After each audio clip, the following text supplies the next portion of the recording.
this talk is titled Batteries Included, and about enabling community contribution. So the idea here is the line I want you to draw and keep in mind is the opposite of batteries not included, right? You get this thing and you can totally use it, you just have to do all these steps before you can start. So anyway, a little bit about me. I'm not sure why I always include a picture, maybe it's for online uploads, but that's what I look like if you can't see me on stage. I'm a community engineer at Elastic, so I'm obligated to say that we're hiring, and you can talk to me about it. But I also am a mental health advocate with Prompt, and I organize DevOpsDays Hartford and DevOps Connecticut meetup, and I'm hosting now also the Elasticast. And you can find me on the internet at various places listed there and at the bottom of my slides. So all that to say that a lot of what I do is in community. I care a lot about connecting people and helping people connect around technology especially. And working for a company that has a major open source project, I hear a lot of things in the open source community. And one of those things, whenever there's a conversation about some new project on GitHub or GitLab, someone will eventually say, hey, pull requests open, right? And I've never really heard someone say, well, pull requests are open, and meant it in a I would really like you to help me out. It's usually in the context of, hey, have you considered X, Y, and Z about your product, or what about this other esoteric solution? And usually pull requests open becomes this sort of code for go away, you're bothering me, and not really the welcoming phrase that it should be. So I thought about that and thought, what are the actual ways we can help people? And I think it's better than just a turn of phrase would be to actually enable the folks that want to contribute and be part of our product and have ideas by giving them sort of the equipment to begin that journey, right? Let's actually give them the tools to get started, help them along the way, make sharing really easy so that they don't have to just start from square zero, figure out what your tech stack looks like, whether or not theirs is the same, and figure out how to connect that. So first, let me orient us here. What I'm going to be talking about is around a project called Beats. Does anyone know that project or know what I'm talking about? Usually what I expect, a few people throughout. So let me clarify what we're not talking about. We're not discussing root vegetables, so if anyone has a particular Dwight Schrute connection, sorry. We're also not talking about Things by Dre, because those are not open source, contrary to your hopes and dreams. We're also not discussing cartoon bands from 90s shows, although that would probably be a good talk too. So this is the logo for Beats. It's an Elastic project, and what's really interesting about it is the space it lives in and how it's welcomed the contributions and feedback from the community. So if you're familiar with probably more of you are familiar with Elk Stack and Elastic than Beats, right? So this is where it fits in. It lives on the edge. It's shipping data in from the edge, and consequently, that looks different for you than me, right? My log files and metrics are different than yours. How we deploy all our systems are different. And because that edge looks very different for everyone, it has to be very customizable. And it can ship into a number of different places as well. We don't, our centralized stack for that is different. There's a lot of them out there. These are just things that we do. And each of them do different bits because Windows logs are special, and your metrics are different for a lot of different applications. They don't all have the same API. And how you check whether something is up for a heartbeat versus how you just view your network traffic is a completely different concept. So we've built this sort of modular structure. And it's got all these things in blue are sort of the building blocks that we've created, and all the things in yellow are where you can kind of tweak and customize what you're going to put in. So great, all that is to say, the first step is creating some amount of automation around it. This is big, right? It's very DevOpsy. Let's automate all the stuff we don't want to do. So by design, again, all these little yellow bits, we've built some stuff for us. So things like modules or metric sets are known common use cases that we've actually built out and give you the starting pieces for, rather than you having to say, oh, I want to measure all these common log types and let me type them into my configuration. We say, great, just turn on these common log types. We'll automate all that for you. We'll give you some sane defaults, and things will be happy. So we've got a number of sane defaults. These aren't really that important, except that I want to show that we've put a lot of work and thought process behind it. And I'll talk a little bit about where all these came from as we get towards the end of this conversation as well. We've also included setup processes for these, so rather than having to configure your entire stacks yourself, and this is just from use case, you run setups, and you can actually pull all these same defaults in to your, whatever your monitoring stack is. In this case, it's going to be built for Elastic, so this will configure Elasticsearch and Kibana for you without having to do all these setup. But the more interesting one is building it for contributors, because someone has a custom space that we haven't thought of, and you're going to want to build something for it. So we've built generation scripts where you can run this Python script in your own code repository, and it can lift all those things in blue into the new code base. So you don't have to start over and build something from scratch or try and spelunk through our code to figure out what you can lift and what you can't. We will say, here you go. Here are all the starting blocks you're going to want to build a thing that looks like this. It lifts from that diagram that lib beat that lives underneath, because without that, it's not a beat. And it can lift, if you want to build something that pulls metrics, you can tell it that. And it can pull all the important bits out of metric beat to do that. And all of these then are further tooled with extensive makefiles, or at least the demo I'm going to show you is makefiles. We've changed it in the new one, and I didn't have time to properly get Mage up and running because make is sort of Linux, Unix dependent. We wanted to further enable contribution from Windows folk, so we've made it more Golang dependent instead. But the idea here being that you can run some setup files, it does a lot of stuff, actually builds your development environment for you, and expands this further. And because we're using Go and we're shipping a lot of our base code with it, we can do what we've called the main import trick. You can actually take the main code for your files and just pull out sections that you want from other things we've done. We actually ship the code for all of our beats with your development platform. So you say, hey, I need the main structure, and I want however metric beat does stuff, right? I want that in my code. And you can build something really quickly, actually get it up and running and doing a thing without much work. And then you want to load your package afterward. So the next part of that as well. So we've automated all that getting started. And we want to include some documentation about what you're actually doing with this new metric collecting tool that you've built. So for us, we have a YAML file that ships with all of our source code. And this is called fields.yaml. And this does a lot of things in our environment. This includes index templates, it includes index patterns and documentation about what we're actually doing. So this is how it connects with integrate with our existing stack. You can build a new thing, integrate it with what you've already got. And instead of having to start over from ground zero and build all this stuff, you can just fill out a YAML file and it starts doing that for you. So this is, if you're familiar with the Elastic environment, you've got fields, they have a name and a type, right? They can include text, they can include digits, or it can be a group of other things. And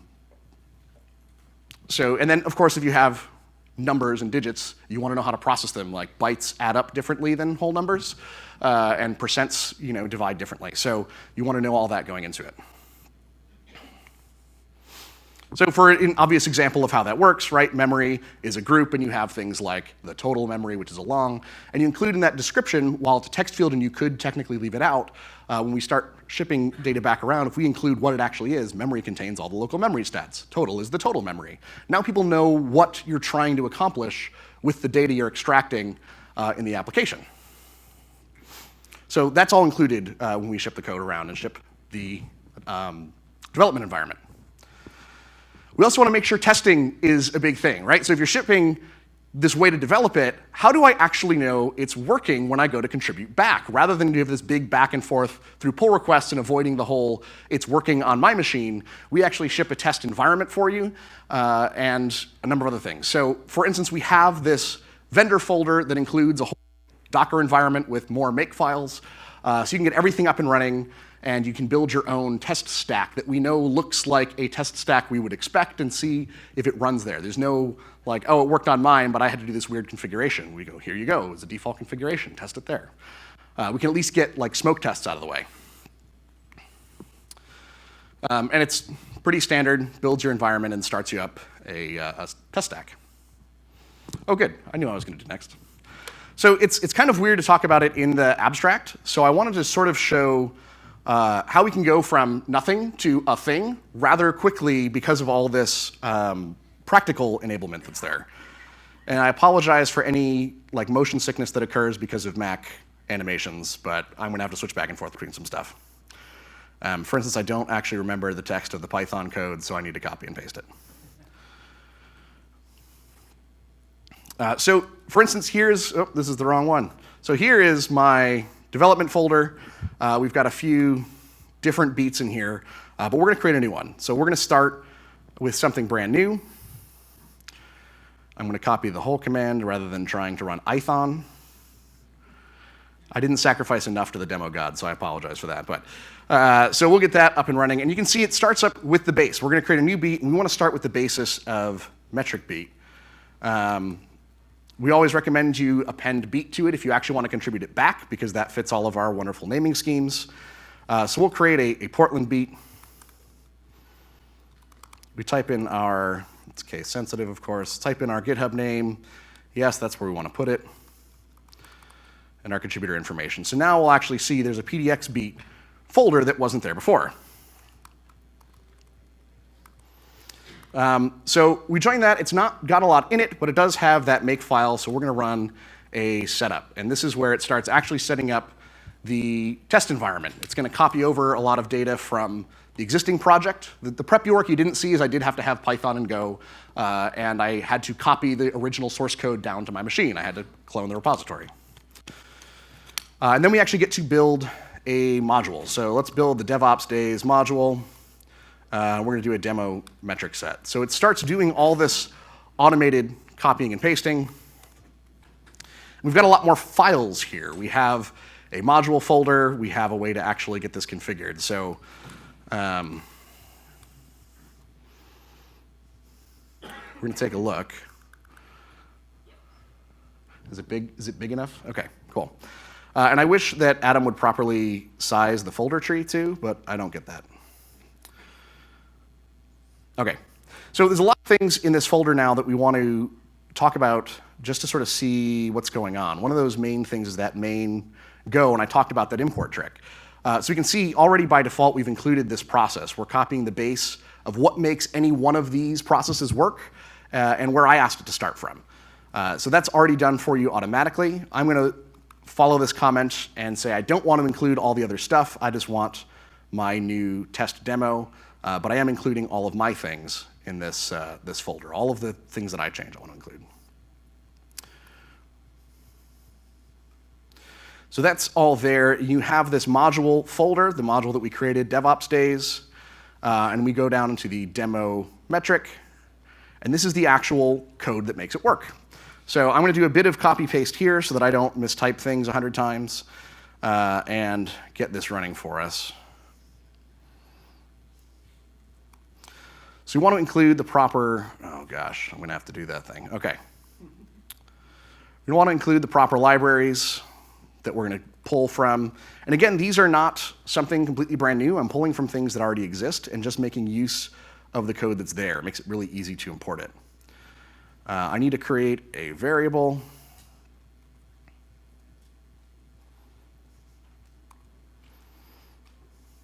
And properly register it. I really like when I'm working that Apple starts to move stuff around based on what you're using. I really don't like it when I'm trying to demo and remember where things are. I'm going to have to redo this, didn't I?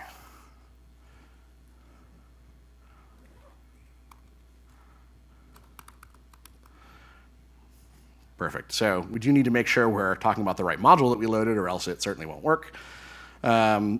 And this is basically how does it actually register that new module with the service. We have some code over what does this do when it loads up. Actually, I can just copy this part.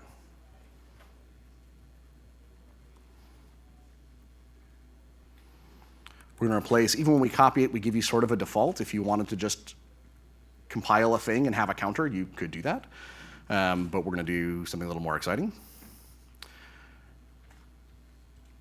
All right, so we're doing an HTTP. This is going to scrape a website and just pull down the data that it gets back after running that HTTP request.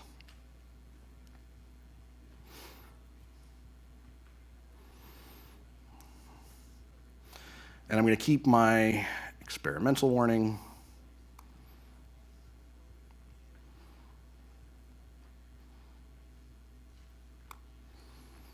This is how it's actually going to load up. And we want to finally pull in what is it actually supposed to do to get events. So all this done live, mostly because it's more exciting that way, and partially so you can see the actual work that I'm doing, right? This is to show you this is the amount of effort that has to get put in to create a thing. So we've saved this actual metric set, and so now we've given this instructions for how to actually collect data without having to build the whole process itself, right? We're just pulling from packages and asking it to do some things. So we need a website for it to collect from. So this is in another folder, wrote a small web server in Go, because why not? We're already there. It's going to include some JSON data. So I shouldn't have it up yet, but I thought I saw it. Oh, it's not up yet. OK.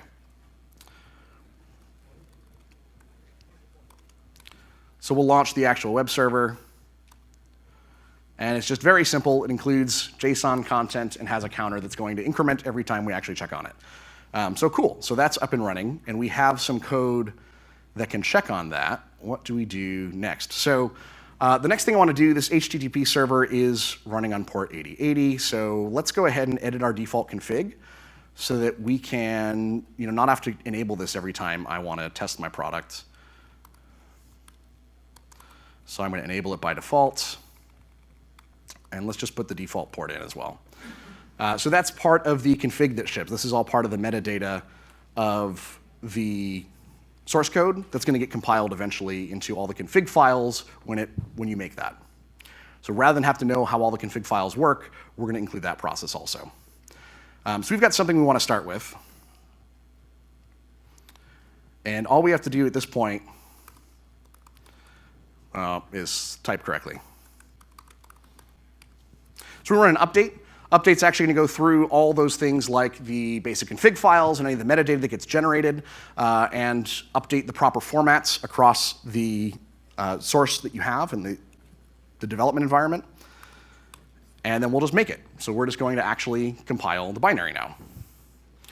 Because that's the idea behind these, is they're lightweight and they live in Go binaries. So you can see we have this PDX beat binary that we didn't have before. And that would be fine as far as getting started, except now we want to make sure it actually does work. So this is where I talked about shipping the test environment.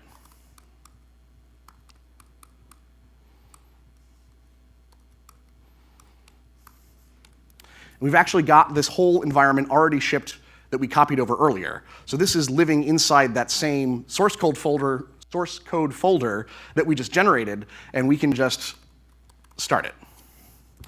And it's going to start a test environment for us. So it's going to run through and load up a test cluster for us. So we don't have anything yet. And we're going to sit here and watch Docker do the thing. And I'm hoping that we didn't update images just recently, or it'll make it a really long wait, and I'll have to just describe what it should look like for you. But it looks like we're good. All right, so this is actually setting up the environment. It takes a little while. JVM has downsides, but it will get there.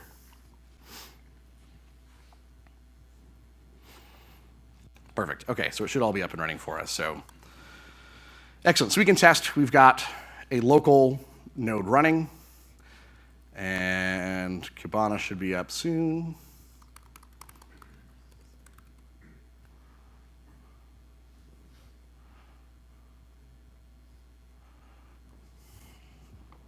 OK. I'm going to not send data over conference Wi-Fi, because I'm going to Wi-Fi responsibly. OK. And no data, right? So we've got brand new. There's nothing here yet. Great. So let's go back to our beat. Let's actually run it. We're going to output to standard output. And I'm going to run the reference config file for it, because that has all those default settings that I compiled earlier, rather than trying to run it as if I'm doing something brand new with the configuration you might actually use in production. So it starts up. It's going to start logging metrics, and we should start seeing data shipped. There we are. So we see the actual name that it's sending it to, so I can search this here. And perfect. So now I've actually got an index. I want it to organize by timestamp. This is all the information that you would find in the field YAML. It starts to pull all of that in, including some of the meta information that's there, and all this that's just shipped by default with your development environment. So you don't have to build all this, it all comes with it. And we can see here, if we actually look at the discovery, we have data coming in. So it's actually going through, it's polling the website, it's getting some metric back, shipping it into our container, and we can kind of see it's going through, and that, man, I zoomed in real far. There we go. And the counter is incrementing as we go through every time it pulls that. So it's doing exactly what we expect. And in, I don't know how long that was, maybe 5-10 minutes, we've gone from not really anything to building a brand new thing using this baseline. It lets all that automation and all that enablement lets someone who wants to build something new with what you've already got get started really quickly.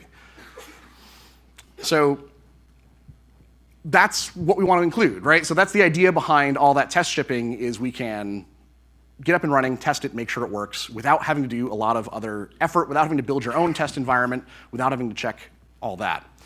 If you want to contribute back to the main line, so say there's already a module that we've built that you want to help out with, we also ship the testing data. So here is some example data that you might use for your Nginx access log. So if you want to improve this, here's the data you should use and make sure it parses correctly, rather than having to generate your own test access logs and everything else. All that's included with the source code. And finally, we want to actually make sharing that back really easily. So we've gone through all this effort to configure a brand new module, and you want to tell the world about it. It shouldn't be this really hard process of trying to figure out how to merge it back in. So one of the things we've done is we have all these community beats.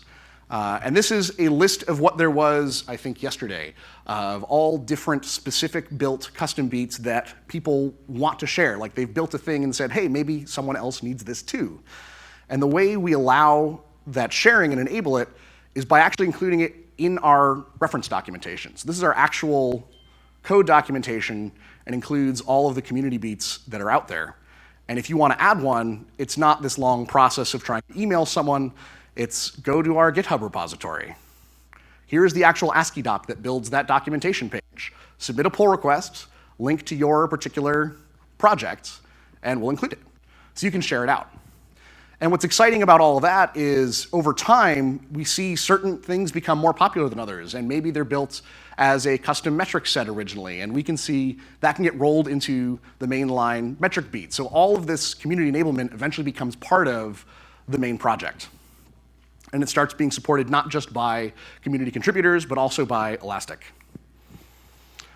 So the main gist of all of this is to help your contributors contribute, rather than just telling them you're open for suggestions. Try and build around modular designs. They can pull and place just specific parts of it.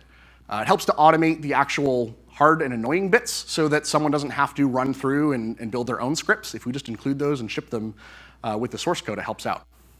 Including documentation so folks know what we're working on and how it's supposed to work. Adding the testing and make that sharing really easy to take some brand new thing they've done and give it back to the community that helped them out in the first place. The takeaway for that is include batteries with your source code. Make sure it runs. Make sure someone can take your source and get started without having to go through a bunch of hoops and doing a lot on their own. So thank you.